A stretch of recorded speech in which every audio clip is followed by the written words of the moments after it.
আসসালামু আলাইকুম। সকলকে নিজের মতো করে রসায়ন শিখিতে স্বাগত। তো প্রিয় স্টুডেন্ট, আজকে আমরা একটা দারুণ বিষয় শিখব। সেটা হচ্ছে অম্লত্ব নির্ণয়। কোন একটি যৌগের অম্লত্ব নির্ণয় আমরা আজকে বের করা শিখব। ঠিক আছে? তো শুরুতে যেহেতু অম্লত্ব নির্ণয়, আমরা বিষয়টা আগে লিখি। অম্লত্ব নির্ণয়।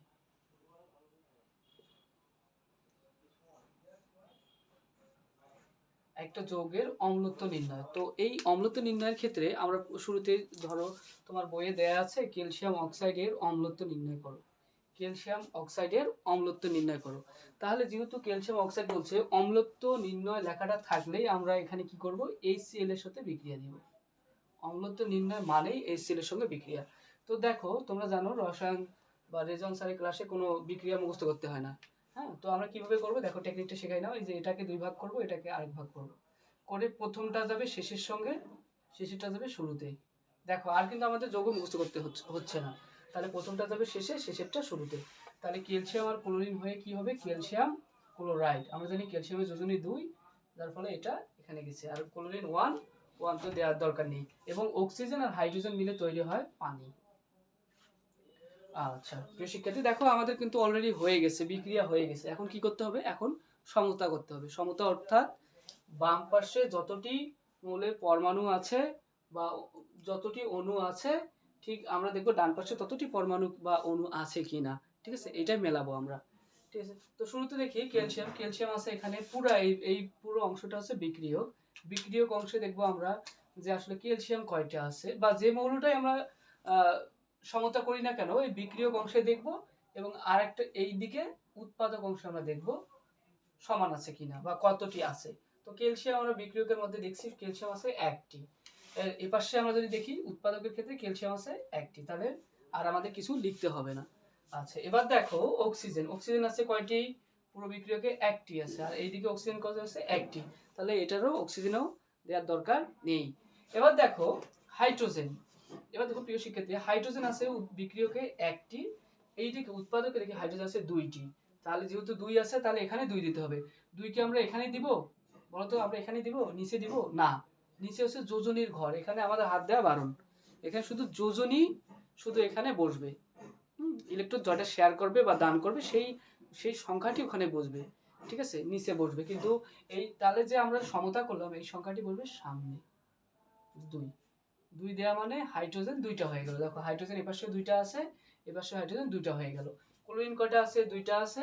দেখো ক্লোরিন কয়টা আছে, দুইটা আছে, মানে ক্লোরিনও মিলে গেছে। এবার আমরা লিখব, সুতরাং ক্যালসিয়াম অক্সাইড এর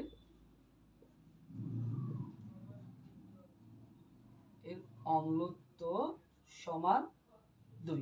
ঠিক আছে, এই যে অ্যাসিড, অ্যাসিডের সামনে যে সংখ্যাটা থাকবে এটা হচ্ছে তার অম্লত্ব, ওই যৌগের অম্লত্ব। প্রিয় শিক্ষার্থীবৃন্দ, আশা করি তোমরা খুবই সুন্দরভাবে বুঝছো। এখন এখন এখন তোমাদের আমি আরেকটি বুঝিয়ে দেব।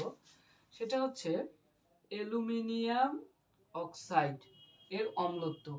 এখন অ্যালুমিনিয়ামের যোজনী আমরা জানি 3, অক্সিজেনের যোজনী জানি 2। অম্লত্ব নির্ণয় মানে চোখ বন্ধ করে আমরা HCl দিব, এখানে HCl দিব। এবার বিক্রিয়া হবে। বিক্রিয়া হওয়ার ক্ষেত্রে কি হবে, দুই ভাগ হবে। দুই ভাগে প্রথমটা যাবে শেষের দিকে, শেষটা যাবে শুরুতে। তাহলে কি হলো দেখো, অ্যালুমিনিয়াম ক্লোরাইড হয়ে গেল। অ্যালুমিনিয়াম ক্লোরাইড আমরা জানি অ্যালুমিনিয়ামের যোজনী 3, 3 হয়ে গেল, ক্লোরিন 1 দেওয়ার তো দরকার নেই। এবং অক্সিজেন হাইড্রোজেন মিলে তৈরি হলো পানি। শিক্ষার্থী, তোমরা যদি না বুঝো অবশ্যই কমেন্টসে জানিয়ে দেবে। ইনশাআল্লাহ তোকে সর্বোচ্চভাবে বোঝানোর চেষ্টা করব। ইনশাআল্লাহ তোমরা বুঝবা খুবই সহজভাবে, নিজের মতো করে রসায়ন শিখছি আমরা। ঠিক আছে, আমরা বইয়ে তো অনেক জটিল আছে, আমরা কিভাবে সহজে করা যায় এই ট্রিক্স খাটিয়ে তোমাদেরকে দেখাচ্ছি। তো দেখো এরকম বিক্রিয়া হয়ে গেছে, এখন আমরা সমতা করব। দেখো সমতার ক্ষেত্রে অ্যালুমিনিয়াম আছে দুইটা, এখানে অ্যালুমিনিয়াম আছে একটা। তাহলে কি করব, এখানে আমরা 2 দিয়ে দিব। তাহলে অ্যালুমিনিয়ামের সংখ্যা 2 হয়ে গেল, অ্যালুমিনিয়াম মিলে গেল। এবার অক্সিজেন কয়টা আছে, অক্সিজেন আছে 3টা, এদিকে কয়টা আছে, একটা আছে। তাহলে এই সামনে আমরা 3 দিয়ে দেব, তাহলে 3টা হয়ে গেল। ঠিক আছে, আমরা কিন্তু নিচে 3 দেব না, আবার বললাম আমরা নিচে 3 দেব না, এটা হচ্ছে যোজনীর ঘর। এখানে আমরা সমতার ক্ষেত্রে সবসময় সামনে বসবো। আচ্ছা দেখো, অ্যালুমিনিয়াম হয়ে গেল, অক্সিজেনও মিলে গেল। এক্ষেত্রে এবার হাইড্রোজেন। এবার হাইড্রোজেন আছে কয়টা, এখানে দেখো বিক্রিয়কের অংশ আছে একটি, এইদিকে আছে 3 দুগুণা 6টি। তাহলে সামনে কত দিতে হবে বলতো, সামনে দিতে হবে 6। ঠিক আছে, আচ্ছা, সামনে 6 দিতে হবে। এবার দেখো ক্লোরিন কয়টা হয়ে গেছে? ক্লোরিন এখানে আছে 1 কিন্তু সামনে আছে 6। তার মানে এটা হাইড্রোজেনেরও 6টা, ক্লোরিনেরও 6টা। তাহলে ক্লোরিন আছে 6টা। এইদিকে ক্লোরিন কয়টা আছে? এই যে 3, সামনে 2, 3 দুগুণা 6। দেখো তাহলে ক্লোরিনও মিলে গেছে।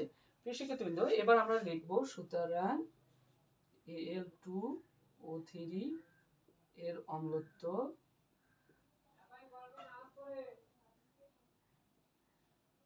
অম্লত্ব এই যে অ্যাসিডের সামনে যে সংখ্যাটা থাকবে এটাই হচ্ছে অম্লত্ব 6। ঠিক আছে প্রিয় শিক্ষার্থীবৃন্দ, খুবই সুন্দরভাবে তোমাকে বলে দিলাম। তোমাদের যদি তোমাদের নিজের এক্সারসাইজ করার জন্য তোমরা এটি এক্সারসাইজ করবা, জিঙ্ক অক্সাইড এবং ফেরিক ক্লোরাইড এবং ফেরিক ক্লোরাইড। ঠিক আছে প্রিয় শিক্ষার্থীবৃন্দ, তোমরা এইটা প্র্যাকটিস করতে পারো বা ফেরিক অক্সাইডও করতে পারো। তোমরা ফেরিক অক্সাইড করবা, এইটা বাদ তোমরা জিঙ্ক অক্সাইড এবং ফেরিক অক্সাইড করবা। ঠিক আছে, তোমরা এই দুটো করবা বাসায়। যদি না পারো অবশ্যই আমি আছি, কমেন্টসে জানিয়ে দিবে, তোমাদের নেক্সট ক্লাসে অবশ্যই এটা বুঝিয়ে দেবো। তো সকলকে ধন্যবাদ, ভালো থাকো তোমরা।